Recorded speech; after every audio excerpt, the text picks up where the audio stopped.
My girlfriend started going to the gym out of nowhere, not gradually, not as a New Year's resolution. Just suddenly one Tuesday in March. Came home from work excited and announced she hired a personal trainer starting tomorrow. We had been together for 3 years and living together for one. She had never shown interest in gyms before. She preferred yoga, hiking, and outdoor activities.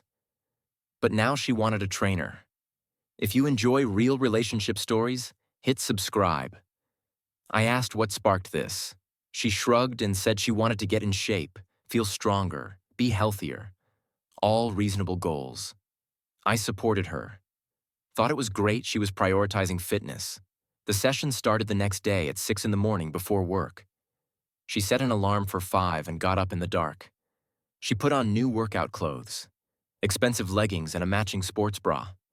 I asked when she bought those. She waved it off. Last week, online, said she needed proper gear for training. Made sense. She left by 5:30, came back at 7, showered, went to work. I asked how it went. She glowed and said it was amazing.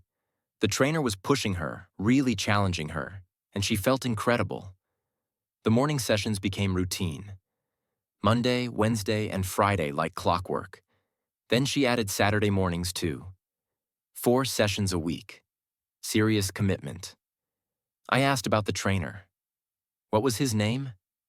She hesitated for just a second, then answered. Alex. I asked if Alex was good. She nodded enthusiastically. The best. Really knew what he was doing. Tailored everything to her goals. Paid attention to form. Made her feel capable. Over the next few weeks, she changed. Not just physically, though she was getting toned, leaner, stronger. But her energy changed. She seemed happier, lighter, more confident, almost giddy sometimes. I loved seeing her like that. Told her the training was clearly working. She smiled wide.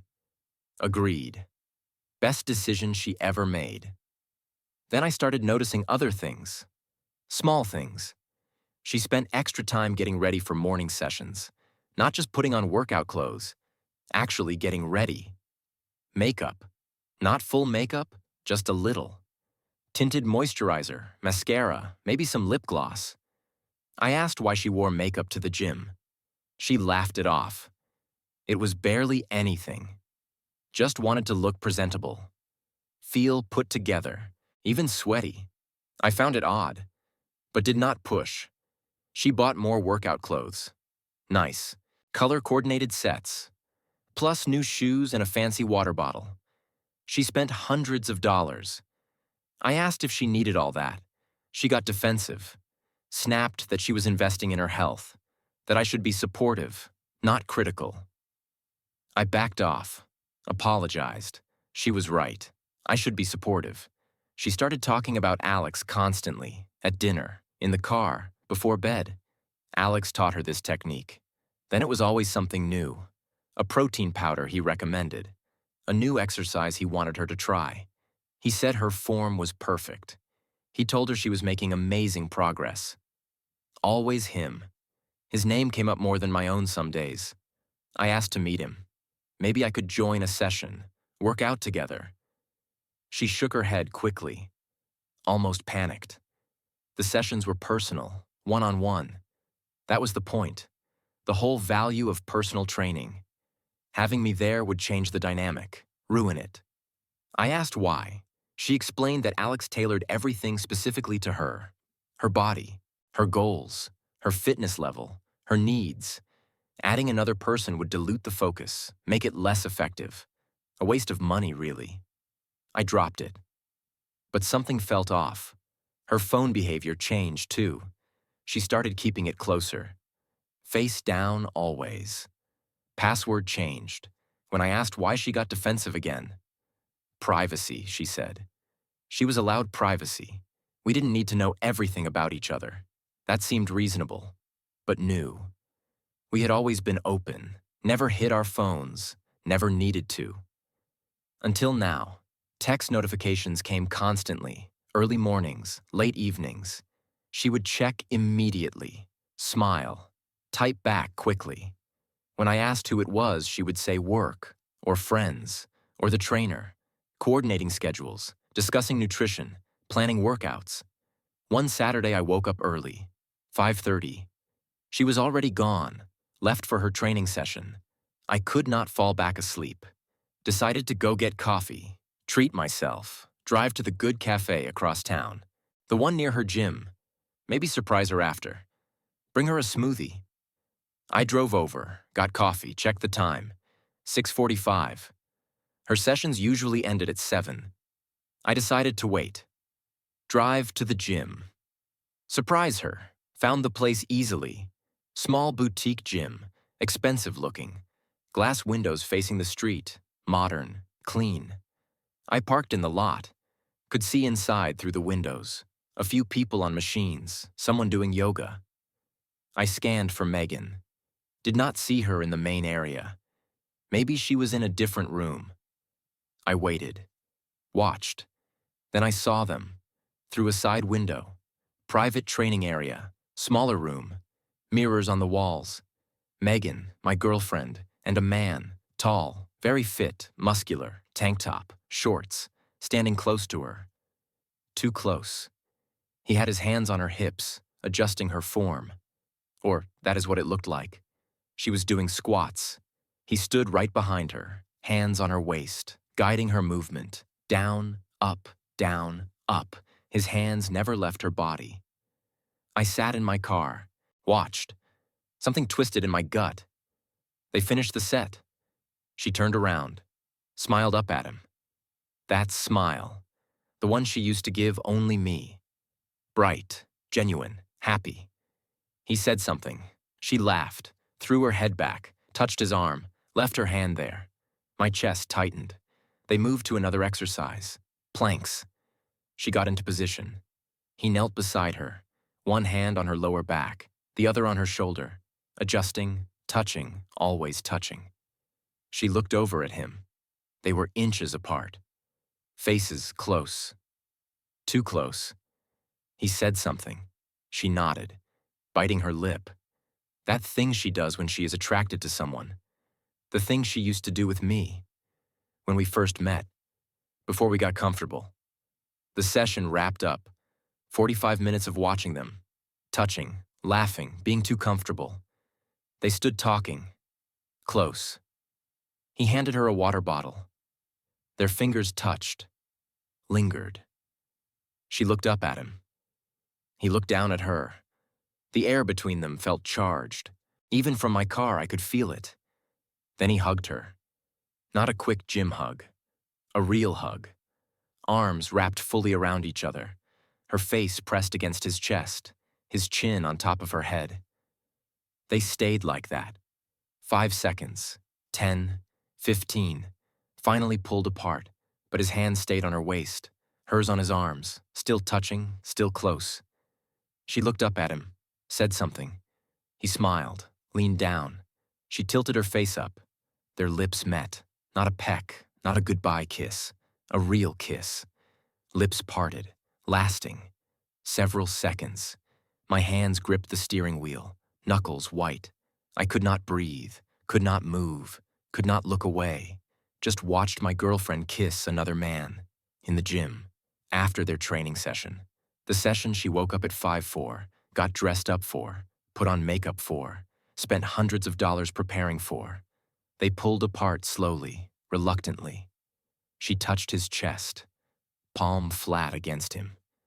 He covered her hand with his, held it there. They stood like that, forehead to forehead, eyes closed. Intimate, familiar, like they had done this before, many times before. She finally stepped back, grabbed her bag. He walked her to the door, kissed her forehead. She left, headed toward the parking lot, toward her car, toward me. I ducked down, did not want her to see me, not yet. Heard her car start, drive away. I sat up, looked back at the gym. The trainer was still visible, watching her drive away, smiling. Then he pulled out his phone, typed something. I waited 5 minutes, then drove home. Got there before her, sat on the couch, Tried to process what I just witnessed. My girlfriend, her trainer, the kiss, the way they looked at each other, the comfort between them. This was not new. This was not a first kiss. This was something ongoing, established, real. Megan came home 20 minutes later, bright, energized, glowing, holding a smoothie, her hair still damp from the shower at the gym. She saw me on the couch, smiled, asked why I was up so early. Rare for a Saturday. I looked at her. This woman I loved, who I thought I knew, who just kissed another man, told her I could not sleep. She kissed my forehead, said she was going to shower again, really rinse off, went to the bathroom. I sat there, numb, tried to figure out what to do, what to say, if I should confront her now or wait, gather more information. The shower ran. I heard her humming, happy, content, like nothing was wrong, like she did not just betray everything we had. That afternoon, I made a decision. Waited until she was relaxed, watching TV, casual. Asked how training went this morning. She launched into details. New exercises Alex introduced. How strong she felt. How much progress she was making. Alex thought she could start adding weight. He was impressed with her dedication. Alex said she had natural athleticism. All Alex. I interrupted. Asked how long she had known Alex. She paused the TV, looked at me confused. Since she started training. 6 weeks ago. Why? I asked if there was anything she wanted to tell me. About Alex, about the sessions, about anything. Her expression shifted. Guarded, defensive.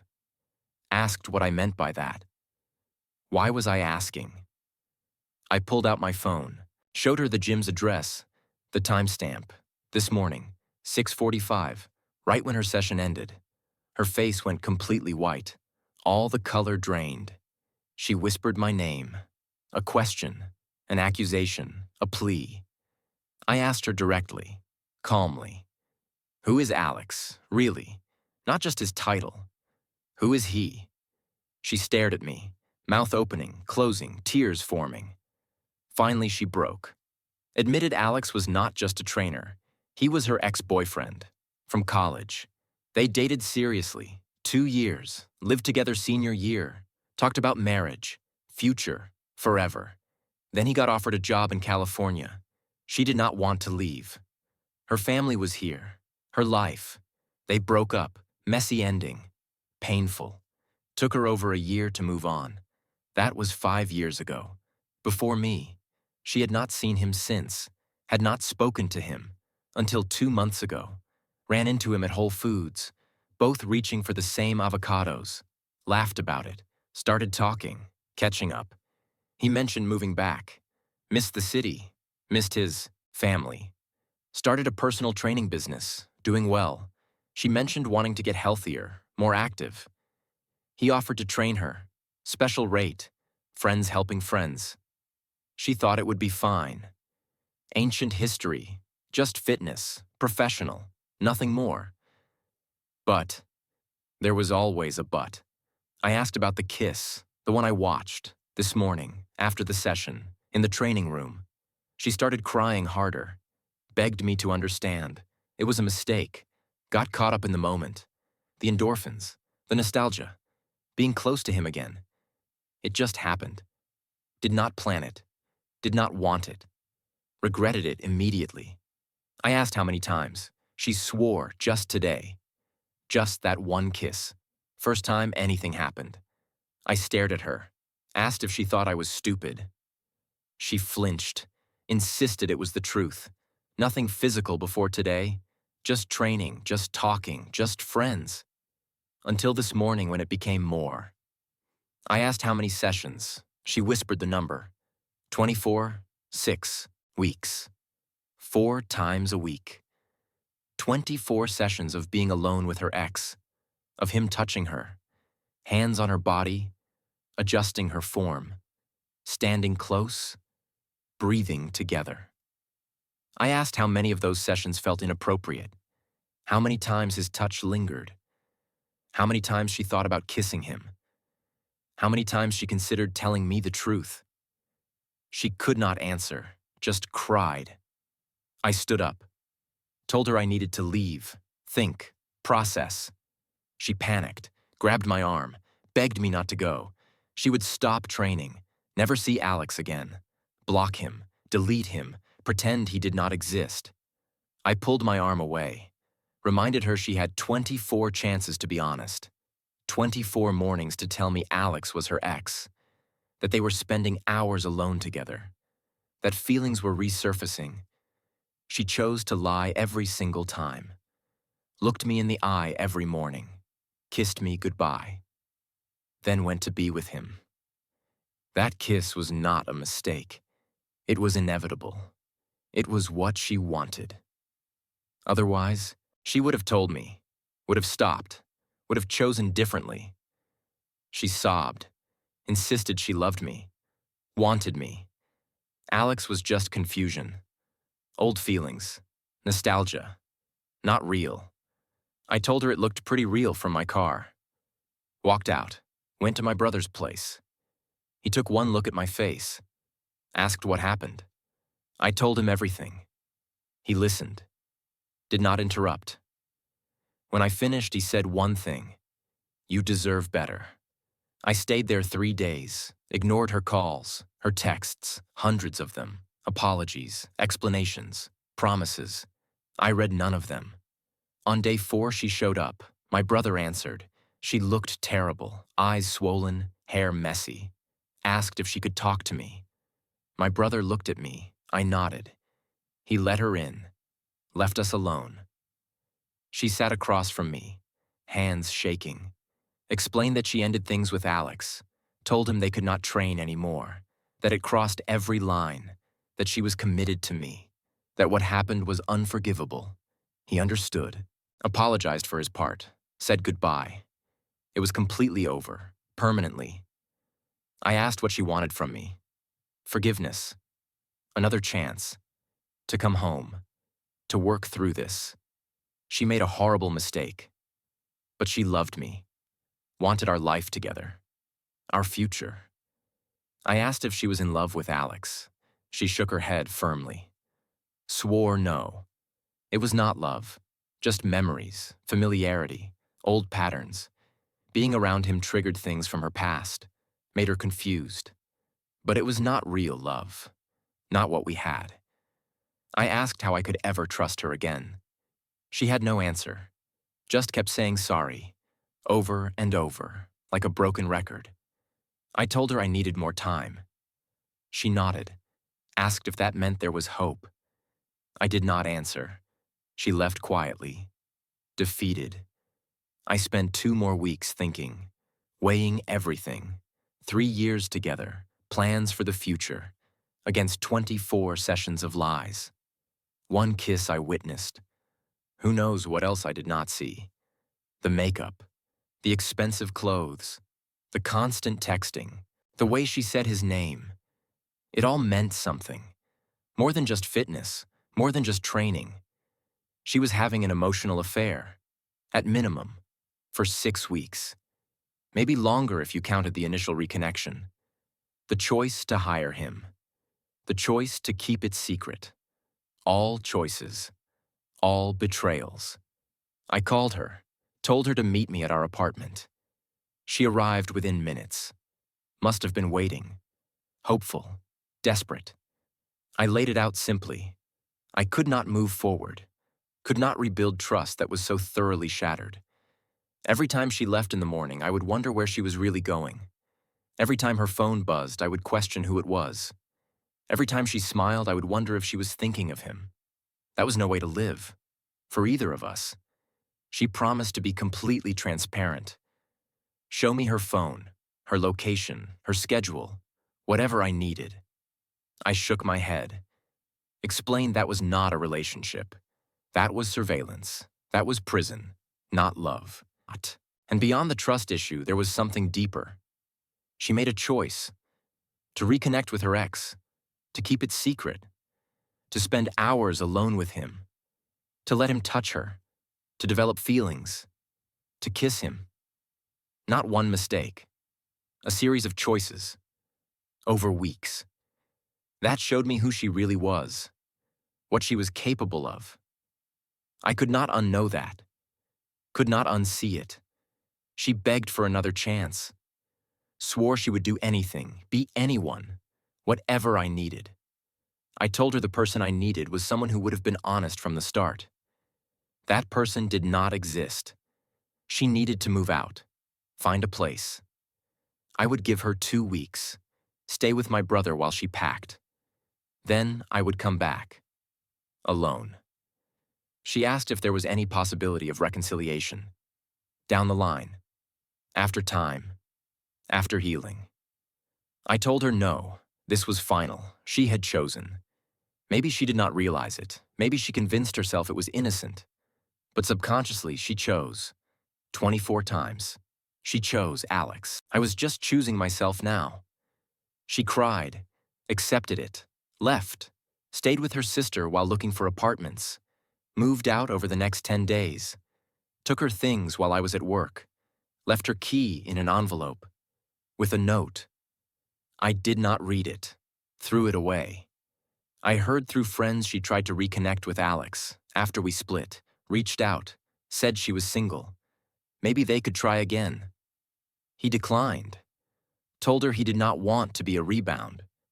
Did not want to be responsible for our relationship ending. Felt guilty about the kiss, needed space. She was alone, rejected by both of us. Devastated. I felt nothing. No satisfaction, no anger, no sadness, just relief. It has been 7 months. I have not spoken to her. Blocked everywhere. Moved on. Started dating someone new 3 months ago. She is different, straightforward, honest, communicative. No exes lurking, no secrets. I told her about Megan, about the trainer, about discovering the truth. She was horrified. Could not imagine lying for that long. Building a secret relationship. Disguising it as self-improvement, the manipulation of it. I appreciated her reaction, her clarity, her values. Sometimes I drive past that gym, the boutique place with the glass windows, where I sat in my car watching my relationship end. I do not feel angry, just grateful. Grateful I trusted my instincts, that something felt off. Grateful I went there that morning, saw the truth with my own eyes. Grateful I found out when I did. Before an engagement, before marriage, before kids, before more years invested. Megan made her choice, 4 times a week, for 6 weeks, 24 times. She chose secrecy, chose deception, chose Alex, even if she convinced herself otherwise. I chose honesty, chose self-respect, chose myself. Best decision I ever made. If this story resonated with you, please subscribe.